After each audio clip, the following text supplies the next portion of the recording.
Hi, everybody, and welcome to this fantastic 5 o'clock session here on Sunday. How's everybody feeling?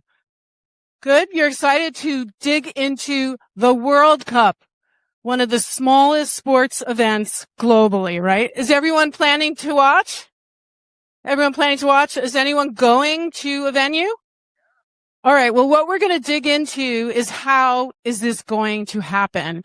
And so we have a great discussion with the top players, and I don't mean the soccer players or football players. I actually mean the folks that are leading the infrastructure for how this is going to happen, because it's literally a phenomena of what you guys are going to accomplish. So we're going to hear from the World Cup folks themselves, right? From Oscar. Then we're going to talk about the connectivity, and then we're going to talk to the broadcaster. All right. So we're really going to go through the pipeline of this experience. So let's start with you, Oscar. Tell us, this is so much different than a couple of years ago in Qatar, right? Where it was a totally different event. So give us some of the data points comparing what you did and what we're going to be doing. Thank you. It's great to be here. Great to see so many faces. It is very different. We have been talking consistently about the size of the event, but a World Cup has historically been one of the largest sporting events in the world. In Qatar 2022, we have 32 teams participating, 64 matches, and it was very short distance in between venues, around, if I don't remember incorrectly, the average distance between venues was 5 kilometers, like 3 miles. There was only one venue you remember it very well. Yeah, one was far out. Yes. That was like 30 kilometers maybe. So the average for the World Cup in Canada, USA, and Mexico, it's 2,300 kilometers, which is, if my conversion is 1,600 miles sort of. And we're in 4 time zones. We are in the 3 of the largest countries in the world. And to make it even more interesting, we have 104 games because we have 48 teams participating on this. And this makes the FIFA World Cup 2026 one of the biggest challenges that a team have tackled historically when it comes to sports production.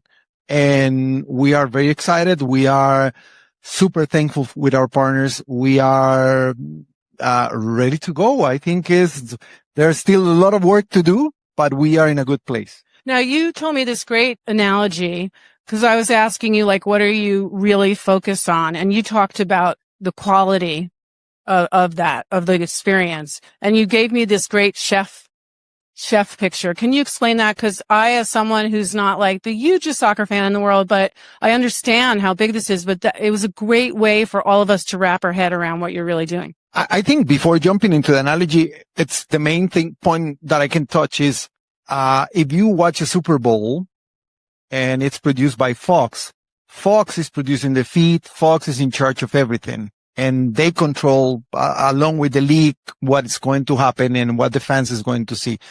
For a FIFA World Cup, as we have over 200 media partners around the world, we need to have a standardized feed that everybody's going to be able to take and customize as they want. And I use the analogy that I use is we see ourselves like a high-end group of chefs preparing the best steak that we can prepare.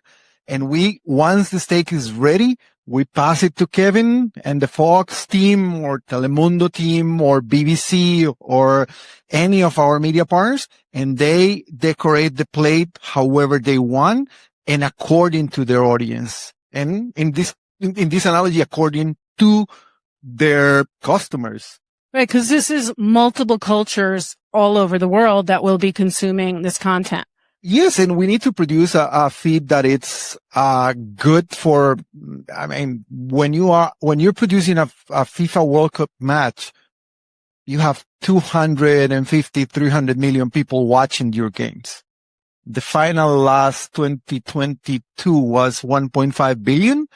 And you need to make sure that the quality across the 104 games and consistency is exactly that, consistent. That's why we take care of the production. We work with HBS, that it's one of the largest, most ready to go agencies to do this, and they have been doing it for the last 30 years. And that's how we create this product. It's insane. All right, I'm going to come back to you in a minute. Let's jump over to Brian. So Brian, how are you going to handle the design and the delivery and the operations of all of this?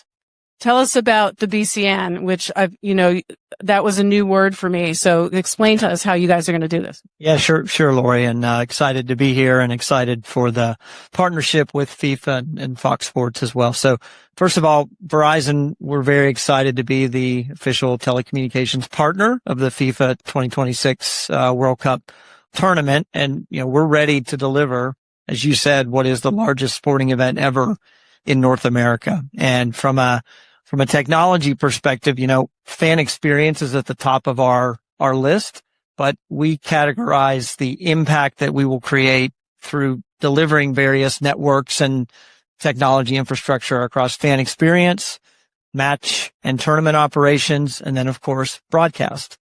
From a broadcast or BCN perspective, which is the Broadcast Contribution Network, Verizon is responsible for the design, delivery, and operation of a high speed, secure, reliable, fiber-based network from all 16 competition venues across the 3 countries, but all 16 venues back to the IBC, or the International Broadcast Center, located in Dallas. The IBC is effectively the point where the matches, the feeds become available to the world globally and are distributed from. And that is being built as we speak, right? Correct. I think we're delivering something in the range of 7 terabits per second of data capacity. Yeah. And one of our team members told me just before this session that our network delivery for the World Cup alone is approximately 80,000 route miles for the World Cup. Amazing. So I asked you, Oscar, I said, are you sleeping at all right now? Cause this is like so intense. But with you, so you've got fiber in and out of these venues, but there's also a fan experience. And so you're doing some really interesting things with the fan experience and some private 5G touches. Can you share with us some of that? Yeah, I'll touch on a couple of things. First and foremost, in the US, where we own and operate, the 5G ultra wideband network, we have upgraded the 5G capacity across and in each of the 11 US venues. So capacity upgrades of 3 to 5x, that cares for FIFA fans, Verizon customers, and the things that they want to do from the standpoint of uploading content or videos to social, downloading player stats, match statistics, obviously any live streaming, second screen. So first and foremost, we're making significant investments into the US venues in terms of the cellular network. You mentioned private 5G. So we're deploying private 5G. Verizon is deploying private 5G across each of the 16 competition venues, for the purpose of supporting primary use case being the Lenovo Referee View body cam. So viewers from a fan experience perspective, whether you're out or at home or in the stadium, you'll have the opportunity to see the byproduct from the Lenovo Referee View cam. And it's effectively, it's a purpose-built network that is built to cover the pitch and will ensure the performance for that particular application.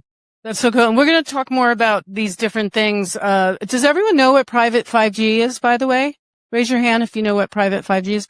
Can you just explain it? Because it's really fascinating. Yeah. So if you think about cellular services in general, for us as users of Verizon in this case, you pull signal from the macro or public network to power your device, phone, tablet, data connection, what have you. Private 5G is effectively a dedicated enterprise purpose-built network for a particular client, in this case, FIFA, to support the Lenovo Referee Cam and some other peripheral applications. That's so cool. All right. Let's talk to to Kevin for a second. So Kevin, this is the first time it's on the home turf now. So can you share with us just the difference between, doing it abroad and now you've got this huge thing happening locally? Huge from New York. Huge. Huge. As Oscar alluded to, in 2022, all of the venues were extremely close to each other. If we had any sort of a problem, it was send somebody in a car and they were at a stadium within 15 or 20 minutes and we were able to go ahead and get that problem solved. Here, when you're sitting there and you're talking about all of these great distances, we have a lot of folks that are traveling. We're going to be in venue, we're in venue for every match when it comes to our commentators. They'll be in a commentary position, but we are going to have our remote studio somewhere out in a venue, almost every day of the tournament. So, we're trying to take that experience of the fan and really translate to the home. One of the unique aspects of this World Cup for me, and this will be my 6th, is truly everybody who is coming in to watch the matches, whether it is, a fan coming in from, Norway, or if it is, my colleagues from the BBC coming in, to help cover the match, or if it's, the Argentinian national team. If they want to watch the World Cup for a match that they're not involved in, they're watching us. They're watching the Fox Sports broadcast or perhaps the Telemundo broadcast, our friends over there. But it is truly, the first time that everyone is going to be watching our own content. So it really makes you sit there and, sit up straight and make sure that everything's going to be, as perfect as it can be. Do you feel some pressure to tell that North American story in all of this?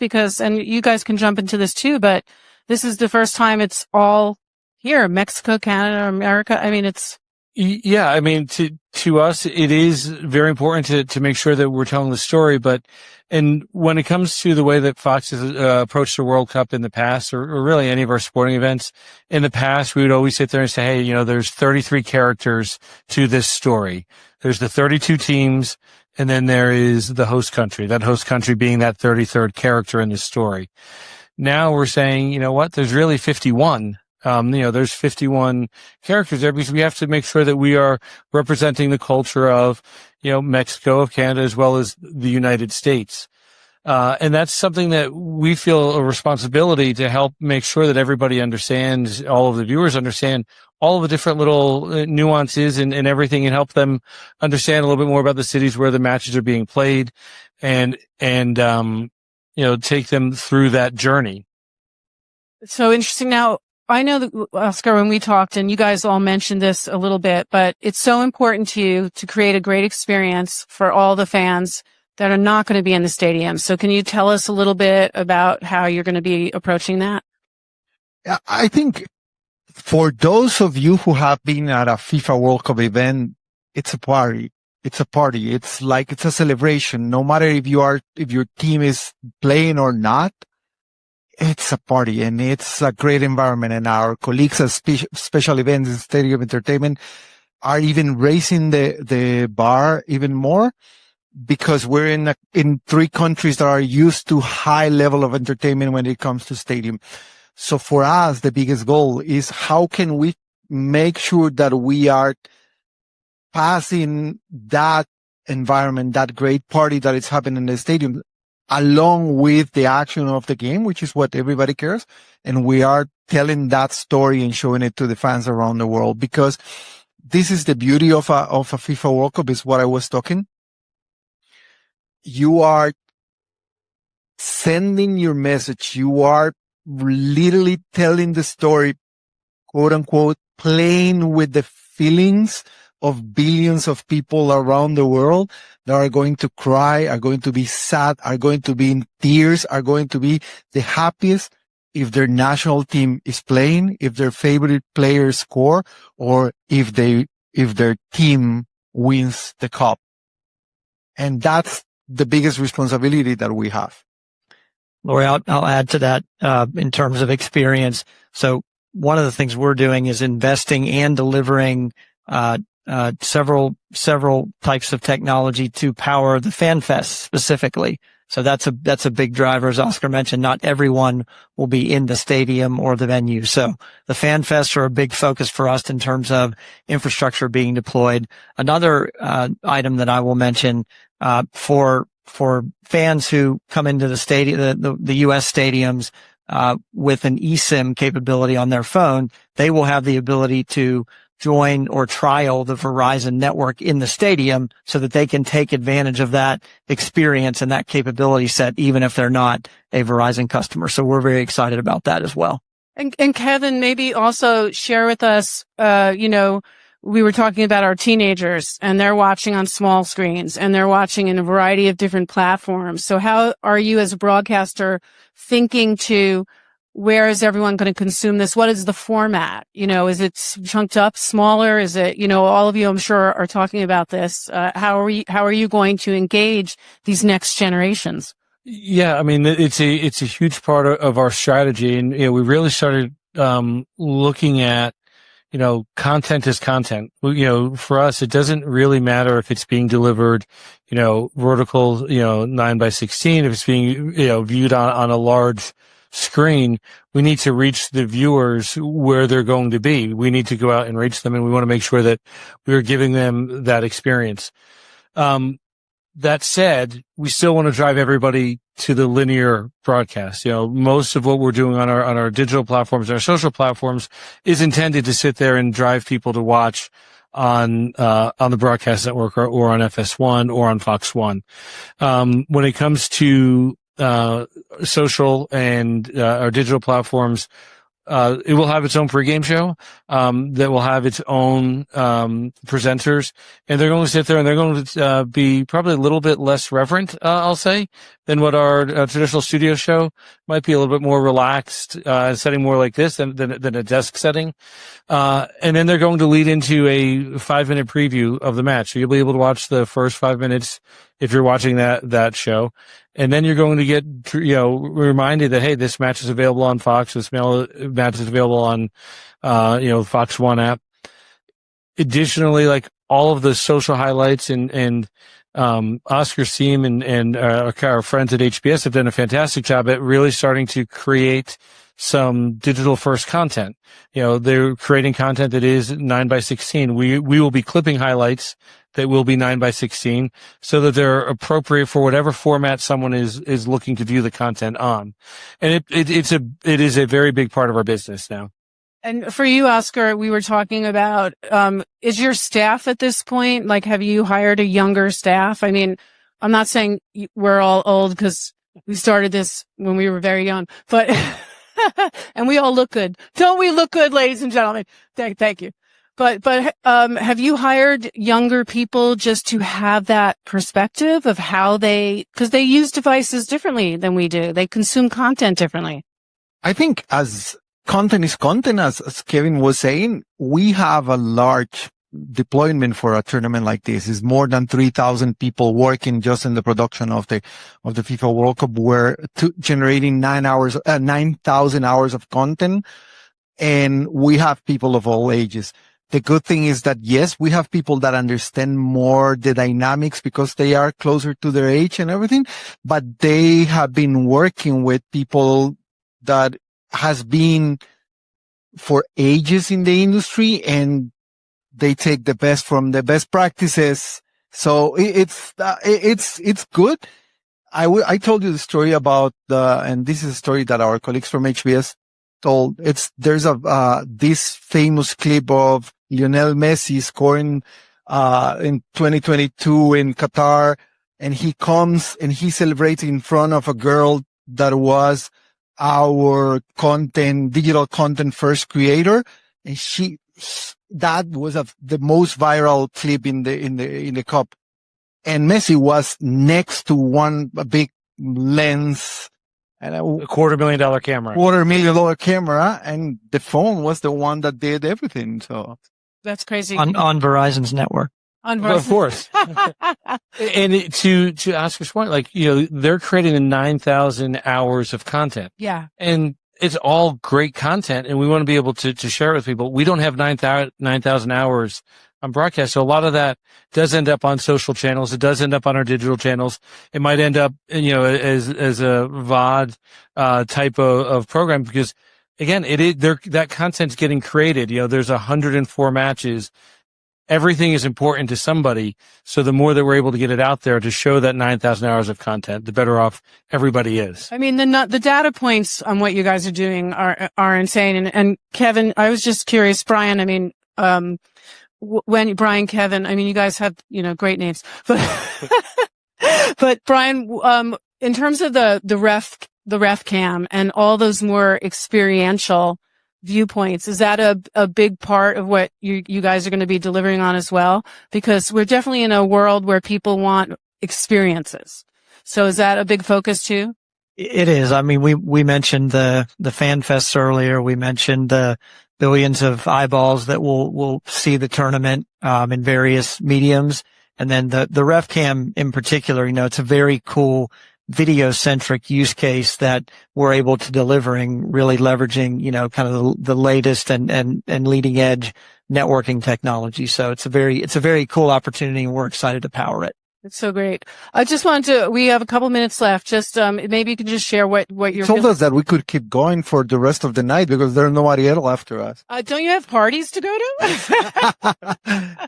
Well, just for your wrap, what are you really excited about? Like, I know there's so many things, but what's the one thing that you're just really, really excited? I think as a football fan, as a soccer fan, there are very few countries in the world that can offer what Canada, US, and Mexico will offer as part of this World Cup, because the passion of the fans, the large communities that are living in these countries already are going to make this a party. And as a fan, I'm super excited. And then you mix that with the best venues around the world that we have had fantastic opportunity to collaborate with them. And then you mix that with a really good set of partners that we have that are helping us producing what we're producing to deliver to great partners like Fox and to many others that we have. We have 200 partners around the world doing this. So the excitement cannot be higher, at least on my side. And professionally, we're looking forward to seeing what we're going to be getting through the BCN. And at FIFA, this is a constant collaboration between many departments. Mm-hmm. I mean, Brian was mentioning about the ref cam, that's something that our colleagues on FIFA Technology and Innovation develop along with the referees. And now we're using it for broadcast. So it's a combination. So as you can tell on everything that I am just going around, I'm super excited. And I think the opportunity of working with great partners like Verizon, Fox, and many others that we have. Brian, what about you? There's so many things, but so many things. I'll just call out. It's very gratifying to see the work that our teams and with our partners like Fox and FIFA, the work that has been put in for 2 years now, and to know that the technology and the capabilities that we will deliver. The tech is one thing, but it's really about the outcomes and the experiences that we're enabling, leveraging those technologies. So that's what's very exciting, and we can't wait. That's great. And Kevin? Fox was really excited. Back in June of 2018, we were actually in Moscow for the 2018 World Cup when it was announced that this World Cup was going to take place in the US, Canada, and Mexico. And realistically, we've been looking at this for 8 years. This is coming up to the end of an 8-year journey. As someone that, played soccer growing up here in America, really looking, at this as an opportunity to help continue to grow the game and to tell the story to all the great fans here in the country. Well, that is amazing. We have to wrap. Just a big hand for our panelists here who are breaking new ground and bringing joy around the world with the World Cup. So thank you guys so much for sharing it. And definitely check out the social channels, Fox, what Verizon's doing, of course, what you're doing, and follow along as the games unfold, right? Thank you. Thank you, everyone. And merchandise, right? Thanks, everybody. Have a good rest of your show.